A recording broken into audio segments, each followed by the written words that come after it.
নোয়াখালীতে ৬,০০০ পিস ইয়াবা সহ ২ মাদক কারবারি আটক।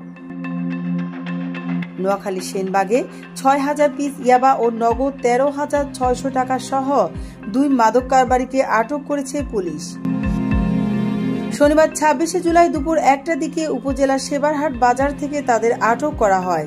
আটককৃতরা হলেন উপজেলা কাবিলপুর ইউনিয়নের মনিরুল হকের ছেলে মোতালেব ও তার সহযোগী সেনবাগ পৌরসভার ৯ নং ওয়ার্ডের বেলালের ছেলে সাইফুদ্দিন রাকিব।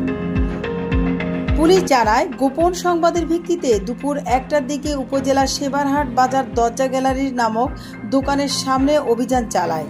এ সময় ৬,০০০ পিস ইয়াবা ও নগদ ১৩,৬০০ টাকা সহ দুজনকে আটক করা হয়। প্রাথমিক জিজ্ঞাসাবাদে জানা যায়, মোতালেব ও পলাতক বুলেট ফারুক ওরফে মুন্না নামের ২ জন মাদক ব্যবসায়ী ফেনী থেকে মাদকের চালান নিয়ে সেবারহাট বাজারে আসে। পরবর্তীতে আরেক মাদক কারবারি রাকিবের কাছ থেকে হস্তান্তর করার সময় স্থানীয় জনতার সহায়তায় পুলিশ দুজনকে আটক করেন। সেনবাগ থানার ভারপ্রাপ্ত কর্মকর্তা ওসি এস.এম. মিজানুর রহমান বলেন, এই ঘটনায় মাদকদ্রব্য নিয়ন্ত্রণ আইনে মামলা দায়েরের প্রস্তুতি চলছে।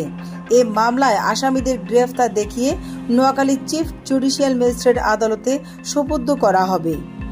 অন্যদিকে একই দিনে সেনবাগ ৬ নং কাবিলপুর ইউনিয়নের ডাকাতির মামলায় অস্ত্র ও নগদ টাকাসহ ২ জন গ্রেফতার।